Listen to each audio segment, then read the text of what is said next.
မင်္ဂလာပါရှင်ကျမတို့ channel ကနေနောက်ဆုံးရရှိထားတဲ့သတင်းသစ်များကိုတင်ဆက်ပေးပါရမယ်ပထမဆုံးမဲလာမြို့နယ်တွင်တက်ချင်းရန်လာသောစစ်တပ်စစ်ကြောင်းကိုတိုက်ခိုက်မှုဗိုလ်မှူးတအုပ်ပါဝင်စစ်သားအများပြားတည်ဆုံပြီးထိခိုက်ဒဏ်ရာရရှိသူများပြားဟုဆိုတဲ့သတင်းကိုတင်ဆက်ပေးပါမယ်မကွေးတိုင်းမဲလာမြို့နယ်တွင်တက်ချင်းရန်လာသောအကြမ်းဖက်စစ်တပ်စစ်ကြောင်းကိုတိုက်ခိုက်ရာဗိုလ်မှူးတအုပ်အပါဝင်20ဦးတည်ဆုံပြီးထိခိုက်ဒဏ်ရာရရှိသူများပြားကြောင်းမင်းဘူးခရိုင်အမှတ်1တပ်ရင်းမှရုံးတာဝန်ခံဆရာအကြောင်းကပြောဆိုပါရယ်အော်တိုဘာလ16ရက်မွန်လွဲ3:30မိနစ်30ခန့်တွင်မလွန်ရွာရှိကပါစာနှင့်မှတက်အပြောင်းလဲလုပ်ရန်ထွက်လာသောအင်အား60ခန့်ပါတဲ့စစ်ကား2စီးကိုမင်းလာမြို့နယ်လက်ပံတကားကျေးရွာတရက်အုပ်လမ်းကွယ်စာတင်ကျောင်းအနီးမှာဒုတက်ခွဲမှုဝတန်ဦးဆောင်တဲ့ဒေါ်လန်ရေးတပ်ဖွဲ့ကကြားဖြတ်တိုက်ခိုက်ခဲ့ကြောင်းတိုက်ပွဲမှာညနေ4:05မိနစ်ချိန်ထိဖြစ်ပွားခဲ့ကြောင်းအဆိုပါတိုက်ပွဲတွင်စစ်တပ်ဘက်မှ12ဦးသေဆုံးပြီး26ဦးထိခိုက်ဒဏ်ရာရရှိကာစစ်ကား2စီးလည်းပျက်စီးသွားကြောင်းသိရှိရပါသည်ထို့အပြင်တိုက်ပွဲတွင်ဒုတက်ခွဲမှုဝတန်မှာဒဏ်ရာရရှိထားပြီးမပြေးနိုင်တော့သဖြင့်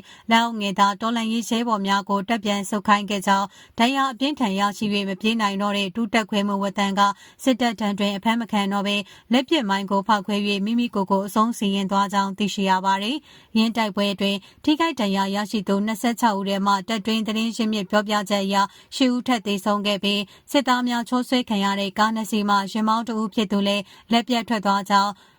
ထက်သေးဆုံးသူများမှာမလွန်ရွာကပါစာနေမှာစစ်ကြောင်းကိုဦးဆောင်လာတဲ့ဗိုလ်မှူးအဆင့်ရှိရရှိတဦးလည်းပါဝင်ကြောင်းသိရှိရပါတယ်။မင်းလာမြို့နယ်အပိုင်းလက်ပံတကားကျေးရွာတရက်အုပ်လမ်းခွဲထိပ်မှာတက်ချင်းဖို့လာတဲ့ကျွန်တော်တို့မင်းဘူးခရိုင်အမှတ်1တပ်ရင်းကဒုတက်ခွဲမှုဝတန်ဦးဆောင်ပြီးတိုက်ခိုက်ခဲ့တာမျက်မြင်တွေ့တာကကားပေါ်ပါစစ်သား12ယောက်သေးတယ်26ယောက်ဒဏ်ရာရရှိခဲ့တဲ့တပ်တွင်းသတင်းရင်းမြစ်ပြောဆိုချက်အရထက်သေးရတာကဒဏ်ရာရရှိထားတဲ့စစ်သား26ယောက်ထဲကစစ်သား10ယောက်ထက်သေးတယ်စစ်သားတွေရဲ့ချောဆွဲခံရတဲ့ရင်မောင်းတူလည်းလက်ပြတ်သွားတယ်လို့သိရတယ်ဟုမင်းဘူးခရိုင်အမှတ်1တပ်ရင်းမှရုံးတာဝန်ခံဆရာကျောင်းကပြောပါတယ်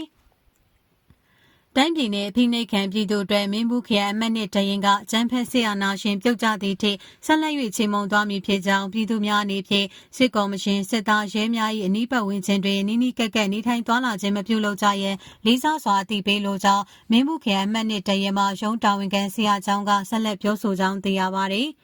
ဆက်လက်တင်ဆက်ပေးမယ့်သတင်းကတော့အရေတော်တွင်အကြမ်းဖက်စစ်ကြောင်းထိခိုက်သေးဆုံးမှုများဖြင့်တက်လန်ပြန်ဆုတ်သွားအောင်ဒေါ်လာရေးတပ်များတိုက်ခိုက်နိုင်ခဲ့ဆိုတဲ့အကြောင်းကိုတင်ဆက်ပေးပါမယ်။စကိုင်းတိုင်းရတော်မြို့နယ်မှာပြူစောတိရွာကနေဝင်ရောက်လာတဲ့ကျန်းဖက်စစ်ကြောင်းနဲ့ထိတွေ့တိုက်ပွဲ၄ချိန်ထက်မနည်းဖြစ်ပွားကစေအုပ်စုအထိနာပြီးပြန်လည်ဆုတ်ခွာသွားတယ်လို့ Generation Z Power GZB မန္တလေးပြည်သူ့ကာကွယ်မြို့ပြပျောက်ကြားတပ်ဖွဲ့မန္တလေးမှတာဝန်ရှိသူကပြောပါရယ်ပြီးခဲ့တဲ့စက်တင်ဘာ22ရက်ကအရေတော်မြို့နယ်ငွေရင်းပြူစောတိရွာကနေမင်းရွာဘက်ထွက်လာတဲ့ကျန်းဖက်စစ်ကြောင်းကိုဒေါ်လန်ရေးတပ်တွေကစောင့်ကြိုတိုက်ခိုက်ခဲ့တာဖြစ်ပါတယ်။ဒေါ်လန်ရေးတပ်တွေရဲ့တိုက်ခိုက်မှုကြောင့်ကျန်းဖက်စစ်ကြောင်းထိခိုက်သေးဆုံးမှုရှိခဲ့ပြီးဖွဲ့စည်းပုံပြက်ကပြန်လည်ဆုတ်ခွာသွားရကြောင်းသိရပါတယ်။သေဆုံးဒဏ်ရာရရှိသလိုစစ်တုံးပန်းဖမ်းမိတာနဲ့တင်းစီရမိတာတွေလည်းရှိတယ်။စကားမနဲ့ရွာထဲမှာတိုက်ပွဲဖြစ်တယ်သူတို့တက်လန်ပြီးဖွဲ့စည်းပုံပြတ်တယ်ပြန်ပြေးပါတယ်ဒီလောက်ပဲဖြေလို့ရပါအောင်မယ်ဟု GZB မန္တလေးပြည်သူ့ကာကွယ်မြို့ပြပျောက်ကြားတပ်ဖွဲ့မန္တလေးမှာတာဝန်ရှိသူကပြောပါတယ်